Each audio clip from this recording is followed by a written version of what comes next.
If you know the history of Punggol Avenue 17. Okay.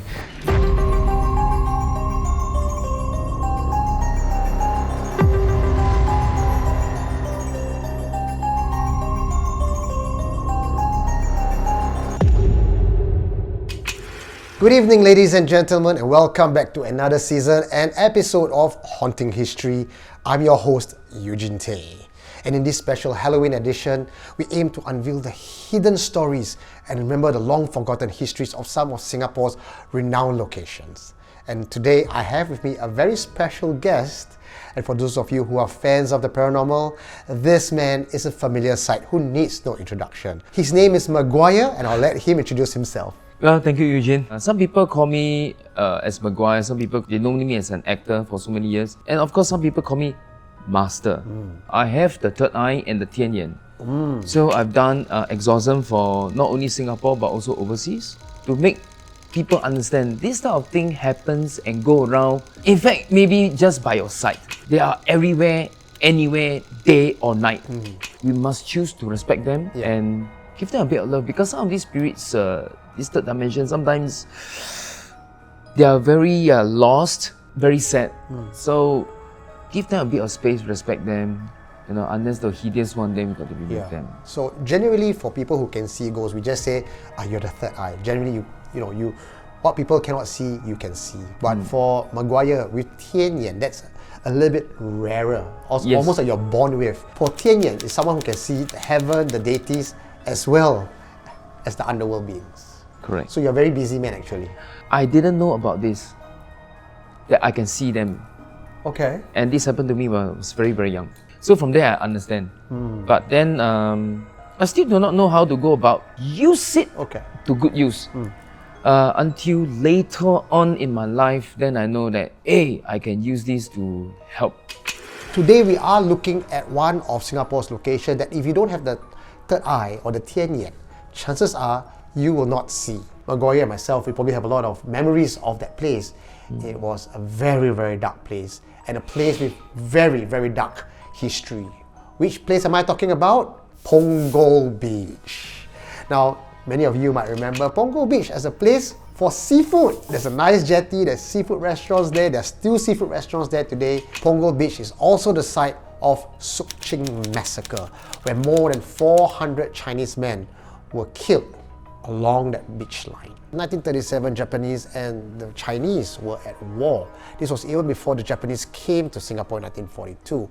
And back then, during the wartime between the Japanese and the Chinese locals in Singapore supported the motherland by giving back money, help, medicine, and some even went back to fight the war. And eventually, when the Japanese came to our shores in 1942, February 15, when the British left and the Japanese took over, the first thing that the Japanese did was to look at all the Chinese population in Singapore, and everyone is suspicious, or everyone is guilty of association just by being Chinese of helping the motherland. So the Great Inspection happened when local Chinese men was rounded up to various different detention centers in Singapore, and they will be inspected, they'll be questioned. They look at your hands, they look at your glasses, and then you decide, almost arbitrary, if you're guilty or not. So, looking at you, looking at me, chances are I'll be considered guilty because I wear specs, which means I'm a learned man, and therefore, as an educated man, I may be writing letters to help the motherland. You look at them wrongly, they don't like your face, up the lorry you go. I think it would be me. I also up the lorry because I won't look at people so nicely, you know. So those that escape, you get a chop on your hand. And back in those days, if you remember, you get this chop. This is your lifeline. You will not bathe, you're not washed. This is what keeps you alive.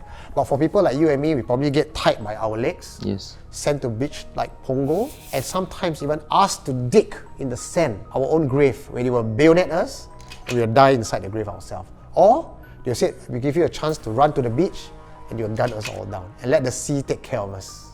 Some of them will just come to your body, and they just knife you one more time. Just to be sure. A few more knives, and they always go to the vital organs. In that 2 weeks, according to history books, the Japanese claim we only killed 5,000 people. But what we have found out through history, through other sources, the numbers were almost 50,000 or more. And the bodies that were there, massacred in 1942, even resurfaced up as recent as 1997 in places like Punggol, Pasir Ris, Siglap area, along the entire stretch. So you can almost imagine a place with such dark history and pain and suffering that energy would seep into the earth. So I'm going to jump straight into the question that's been bugging me. If you go to Punggol settlement today, the Punggol Point area, is it haunted? Definitely there is. I won't want to say which car park. Okay? Happens during the pandemic time. So events company like us are the first one to close and last one to open. So no choice, I got to do some other delivery services and I got a car. And a few times when I was going to that couple of particular car parks, can hear screams. And suddenly you can see not human just walking past. Then the thing like look at me like just fade off because he knows that I'm not afraid. If you know the history of Punggol Avenue 17. Okay. Since you brought that up, Punggol Avenue 17, many of our viewers have sent in stories. Sighting of Japanese soldier, sounds of Japanese soldier marching by, ladies in old-fashioned clothes just crying around the area. So it seems that that particular road, 17, seems to be most active. Is there a reason why 17 is the most active? The older generation will know about that. Okay, I learned it from my grandmother, the Kanka. According to some of my friends, their grandparents have shared stories, everything when they're staying in those areas, and most of them will stay over there are usually Teochew Nang. Then they will always say, "Wah, galu ta, timpai chikoi nang ah, jing zui zabo to chiko ha, gyok kyong ah." Means like those ladies in the past World War II, they were always being murdered and being raped, and a lot of them are being killed. The Japanese HQ is also at Avenue 17? Somewhere there, yeah, correct. Before we wrap up today's show, I want to share with you a story that someone told me about Punggol Beach. This was, I think, Punggol maybe in the early 2000s. Okay. So still not very built up yet. Yeah. Right? And there were people going fishing along the beach where the Sukching massacre happened. You know the fishing rod got a bell, right? So they got cling, cling, cling, cling. Then they, we caught a fish. So they tried to pull the fish in. Then they see from the water, right? They're dragging something.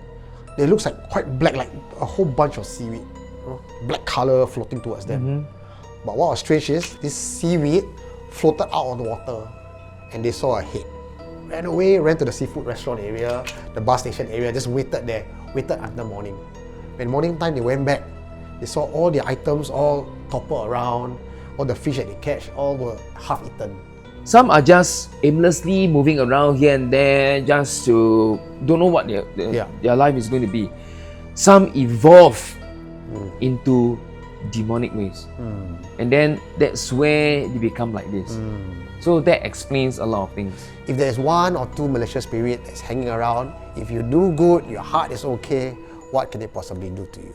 In any case, if you have any hauntings, you call us lah. I think we were happy to talk to you. So the next time you go to Punggol Beach, take a moment to just stand still. Enjoy the wind and just listen to the surrounding noises. But know that beneath all that beauty lies an untold truth. Now, regardless whether you believe in the paranormal or not, Punggol Beach retains its own haunting, both in history and in the spirit. That brings us to the end of this episode. And if you enjoyed this journey into the eerie history of Punggol Beach, join us next time when we bring you to another well-known location in Singapore where history meets horror. So if you have enjoyed today's episode, like, comment, share and subscribe. Hey, Sifu, ask you, how's my aura? You know, a good aura is when a person got a high forehead Wow, and nothing is blocked. So can you tell why my hair is standing?